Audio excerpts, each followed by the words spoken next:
ole masain clear tu te chibai ka buk le vek chuwa tu tuma chuan he Burma sipai mipui sipaya an how tu an sar kan ti mai khar ron tong chuak nol mai ani a hi apoi mo vet vet viawani Burma ral tlan Mizoram tam tak an oma khatianga a thil ruk ching te khatiang tam tak te poka hei a ron dem na hle ani a chuan Burma thalai a Burmese ani chu khatiang Mizoram ral tlan mipui sipaya tang du lo kha an lo tam nge ni kan thlir zuyang thalai te ramle nam channa na kepe ngam lo waral tlan kan tam lu tuk aza thlak ramle nam mai na chang thelo thalai na ram reng reng ading chuak ngai lo ramle nam mai na chang kan hrial lo chuan tunge kan ram hi ron hmanga yanga tunge kan ram hi veng hi mang venia hei zo khathara po ni se kan bul lo ka zo khathara oma samphaya te thalai sek deuh deuh tuak deuh deuh mai sipai tan o tak tak ral tlan kan tam lu tuk enga tinge kan ram kan nam ta na kan theina chin to ka ke kan pe ngam lo tu zo na ka siam do ni ral kan dau ngam lo ni mai thei ama ra chu he revolution a hianin enge tho theina tur kong chitap taka om ral do khera ni lo chu ta kai mani theina chin to ka po ke kan pen tum lo hi chu enge om zia ti hi mani kan in zo le anga in ka sia nakina ham that na ron omang hlok na ron om tadang chuti huna chona chu hel hel ta po kan la ni mai thei he evolution a sual hun la ya thok chuang si lowa a ham that hun nuwa thil lo om tur kan be se yang hian are thei lai po hianin ra thei tlangi la a ham that nuwa po ham that tlangi la a hlok na te po tel tlang la ti ka karel ro he na oma ta chuanin tuna po ni sela hei fundraising ang chi te kan nei a tianga te kei mani theyang to ka ke kan pen thei nei revolution sual tu te kan ni ti kha kei mani theo kan hria ta ngai border om in ni ang bokin ral tlan mo wal zinbak vel mo hi in thalai tak tak in mo hi den eng tiang nge in ro om ti kha chu ni chen akhan ron soi langa Mizoram ma sahim na zong ma sum le pai zong abakal mai lawa ram tan revolution na tel thei an tel thei dan tur kong te kha fia de kolet eng ti theyang ti vel ta kai ron soi chun zong thei mo nia an tho tur chu tam i thau pu te po ni se la ti chuanin aral tau chuang si lo drone lama po ni se ti chuan hei ke ma po zel tang vek tu ang si te po ni se mamo tam e rong bol tu rang tak ni po ni se la gu rong mu ang si te po ni se til tam tak na tam lu tu ngani so ma po chuan ken pen theya tu na he Mizoram lama tang nga ruk ruan man te ang chi te po ni sela atam zo ki ral kan lo ni sel te thil za thak ka tia i ral kan tam tak kan ti mual pau chu mai pi alama kan ram kan ti mual pau ni i ti chuanin tiau vela hemi zo khatar le tiau vela ral kan ni lo zurui buai buai na siam tam tak po ral kan ni le zel te po hi achang phai chu na lung siat thak hi ka tia ai ratan kan tamatang te hianin tiau tiwae po nan ti an ngai dan ni ve tho chuan ka hria an mu dan po nin ka hria ruk te bai ruk mang chi te in rokang chi te po tam pha hek te kan sima tha chu tiang ro ro chu si pa ya ron lu tu la si pai dan nenin kan lo khu khiranga ati khanin ramle nam ta na tangkai takit om zok ro se zu bi vel wang me kan boral ai chuan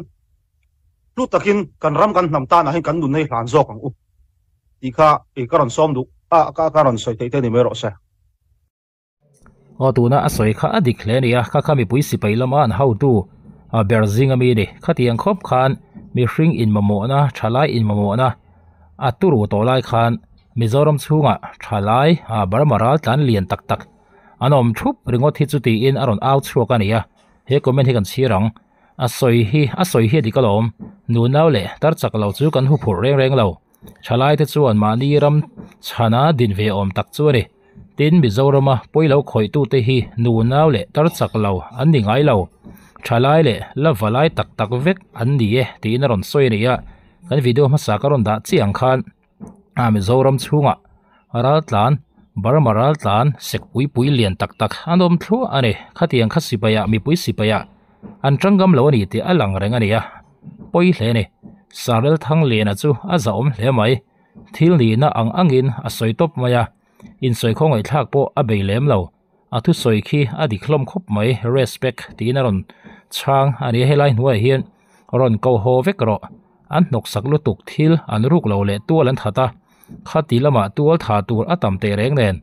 an poi soi lo ho hian kan tu reng mai ti in aron tong chok ve bok ani adik hle ne ani na taka chuan Mizoram chunga nuam sa in aron oma tin sek thadeu deu te mo palian tak tak baramaral tlan aron om thlu ani hetiang chi hi nichina soyang khan mi pui sipaya khing la ya ram buai ani sipai in momo na sang ani ral dau matong om kherlo po khan aron ti ni ya chu chu video hakan en le lokanga kan soi zui liang thalaite ramle nam channa ke pe ngam lo ral plan kan tam lu tuk aza thak ramle nam mai na chang thelo thalai om na ram reng reng ading chuak ngai lo ramle nam mai na chang kan hrial lo chuan tunge kan ram hi ron hmanga yanga tunge kan ram hi veng hi mang venia hei zo khathara po ni se kan bul loka zo khathara oma samphaya te thalai sek deuh deuh tuak deuh deuh mai si pai tan o tak tak ral plan kan tam lu tuk enga tinge kan ram kan nam ta na kan theina chin to ka ke kan pe ngam lo tu zo na ka siam do ni ral kan do ngam lo ni mai thei ama ra chu he revolution a hianin enge tho theina tur kong chitap taka om ral do khera ni lo chu ta kai ma ni theina chin to ka po ke kan pen tum lo hi chu enge om zia ti hi ma ni kan in zo le anga in ka sia nakina ham that na ron omang hlok na ron om tadang chuti huna chona chu hel hel ta po kan la ni mai thei he revolution da sual hun la ya thok chuang si lowa a ham that pun nuwa thil lo om tur kan be se yang hian are thei lai po hianin re thei tlangi la a ham that nuwa po ham that tlangi la a hlok na te po tel tlang la ti ka karel ro he na oma ta chuanin tuna po ni sela hei fundraising ang chi te kan nei a tiang ate ke mani theyang to ka ke kan pen the nei revolution sual tu te kan ni ti kha ke mani theo kan ria ta ngai border in ni ang bokin ral tlan mo wal zimbak bel mo hi in thalai tak tak in mo hi den eng tiang nge in ro ti kha chu ni chen akhan ron soi langa Mizoram ma sahim na zong ma sum le pai zong abakal mai lawa ram tan revolution na tel thei an tel thei dan tur kong te kha fia da ko le ngen ti theyang ti vel ta khai ron soi chun zong thei mo nia an tho tur chu tam I thau pu te po ni se la ti chuanin aral to chuang si lo John lama po ni se ti chuan hei ke ma po zel tang vek tu ang si te po ni se mamo tam e rong bol tu rang tak ni po ni se la gu rong mu ang si te po ni se til tam tak na tam lu tu ngani so ma po chuan ken pen theya tu na he Mizoram lama tang nga ruk ruan man te ang chi te po ni se la atam zo ki ral kan lo ni sel te thil za thak ka tia I ral tlan tam tak kan timual pau chu mai bialama kan ram kan timual pau ni ti chuanin tiau vela hemi zo khatar le tiau vela ral tlan ni lo zuru I buai buai na siam tam tak po ral tlan kan ni le zel te po hi achang phai chu na lung siat thak hi ka tia ral tlan kan tamatang te hianin tiau tiwae po nan ti an ngai dan ni ve thau chon ka hria an mu dan po nin ka hria ruk te bai ruk mang chi te in rokang chi te po tam pha hek te kan sima tha chu tiang ro lo chu si pa ya ron lu tu la si pai dan nenin kan lo khu khiranga ati khanin ramle nam ta na tangkai takit om zok ro se zu bi vel wang mai me kan boral ai chuan lu takin kan ram kan nam ta na hin kan dun nei hlan zok ang u ti kha e karon som du karon soi te ni me ro se tunaron soyang khania barmaram khole tui mo barmaram karamani kapian le ka selen na ni ka mangai ni titan chuan tuna aron soi kha ngai thak liam mai me chu thil har tur tak ti alang rengani amaro chu kha a video aron siama aron tong chuana khanin omzia anayangem angai rengin an om mayangem ti da po hi ngai to fe thama om thawani